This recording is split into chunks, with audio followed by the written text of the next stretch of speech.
All right, so the next variable that the devil identifies as one of his tricks to make us drift is environmental influence.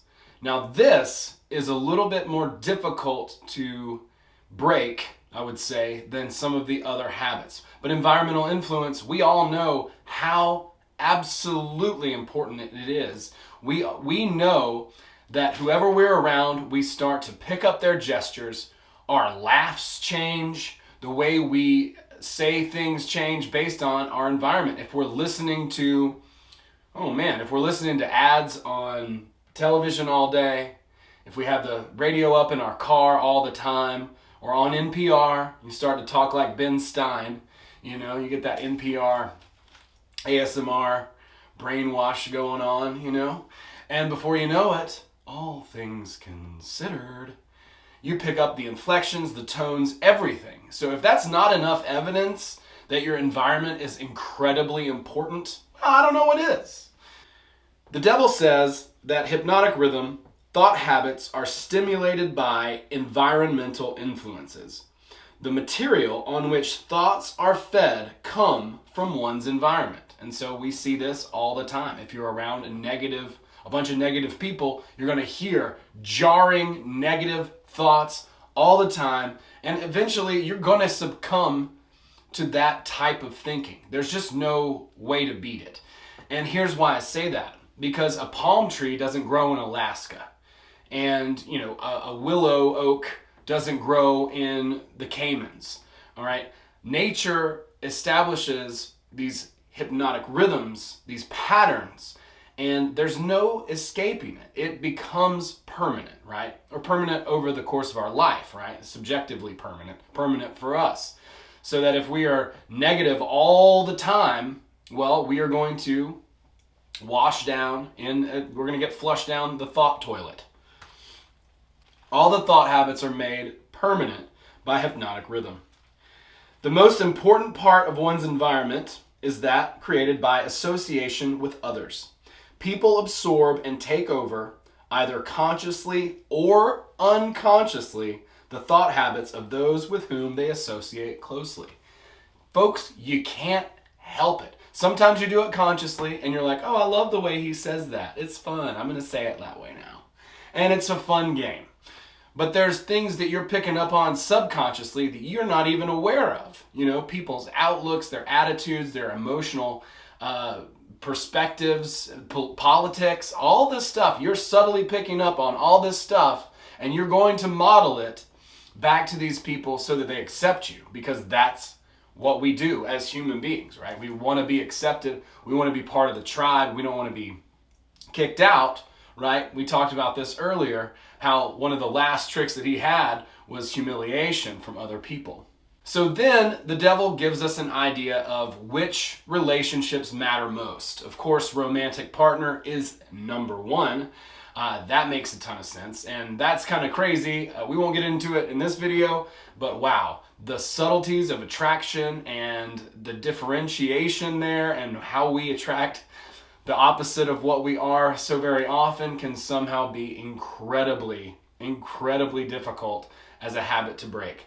I personally know from a lot of bad relationships in the past, that I can sometimes attract, very often I have, people who are very unhealthy for me to be in a relationship with.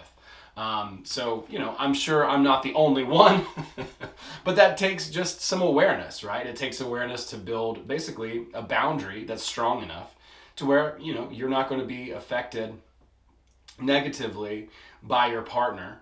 And it's a very important choice to make. So it's not something that you want to just jump right into and just start right into a relationship with somebody, because, well, you need to vet that person. And that's part of the game anyway, of attraction and the chase, as they call it. But next to that is associates, business associates. Now you would think probably it'd be friends, right? Not business associates, but you're actually around business associates usually more than friends. Business associates are going to determine the level of your success in life. So it's very important to be choosy about business associates. Then from there, friends and acquaintances and things like that. Now, all of these relationships are important.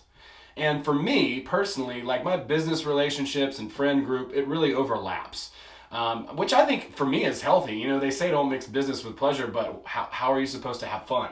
I like to work, which, you know, I'm at least aware of it. I do enjoy that. I try not to be a workaholic, and I try actively to rest and relax as well. But the people with whom I like to associate generally have passion as well for some sort of talent or creative expression, and that's part of their business. So for me personally, that those two do tend to overlap.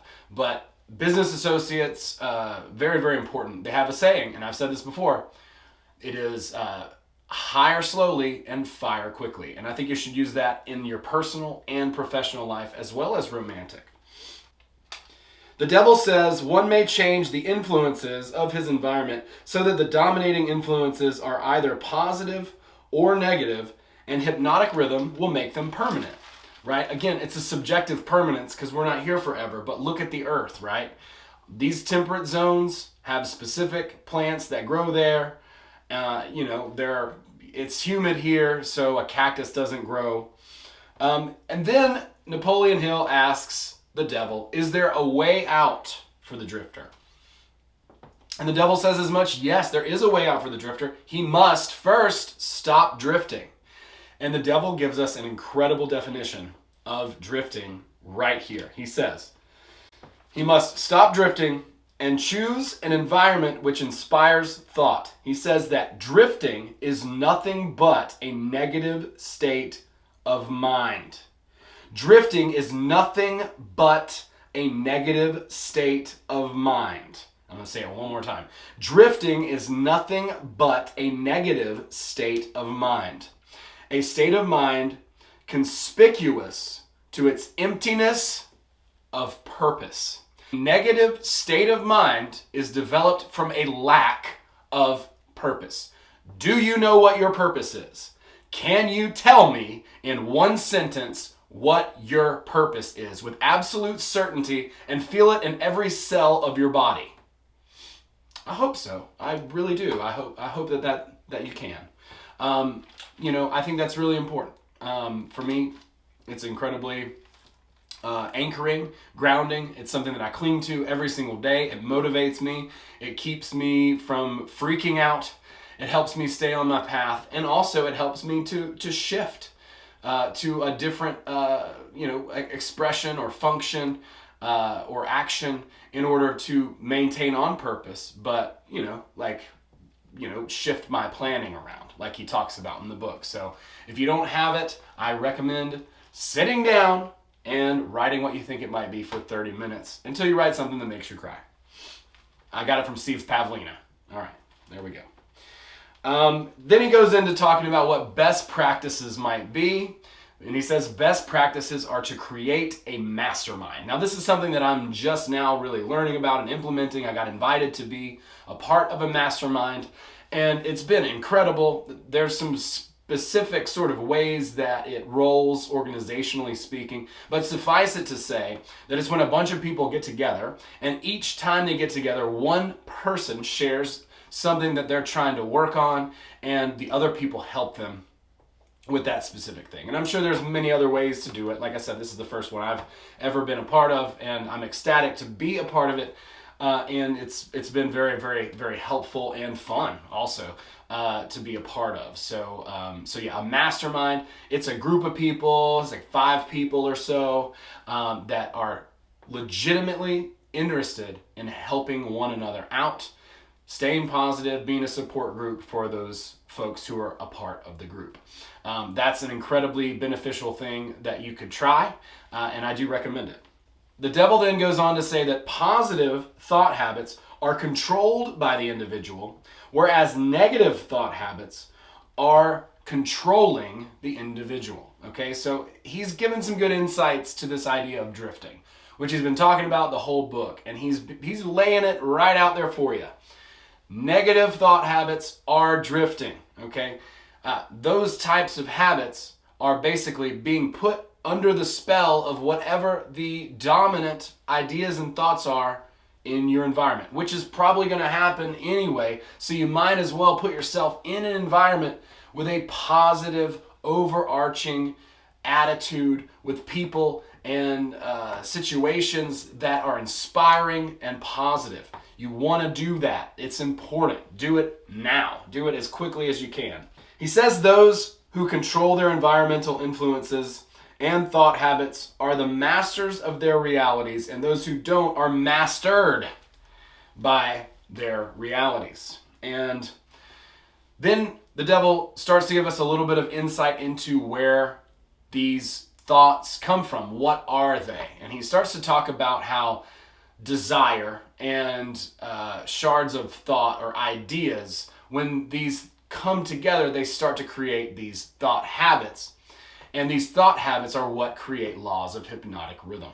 If you are very passionate or you desire to look really well, then that can come up in your thoughts. And then you entertain specific thoughts and you start to think about how to do that. And then you implement a plan. That becomes an action. You go to the gym a bunch. And then you start to work on your body. And that's something that, becomes a law of hypnotic rhythm. I know people who they can't function without going to the gym every day. It's a thing. It just is what it is. It's a law of hypnotic rhythm at this point. It's basically self-contained. I know people who have those types of relationships with sex. I know people who have those types of relationships with alcohol. I know people who have those types of relationships with other substances or foods. I mean, I'm telling you, man, food is so addictive. I'm learning how addictive it is right now, and it's kind of incredible.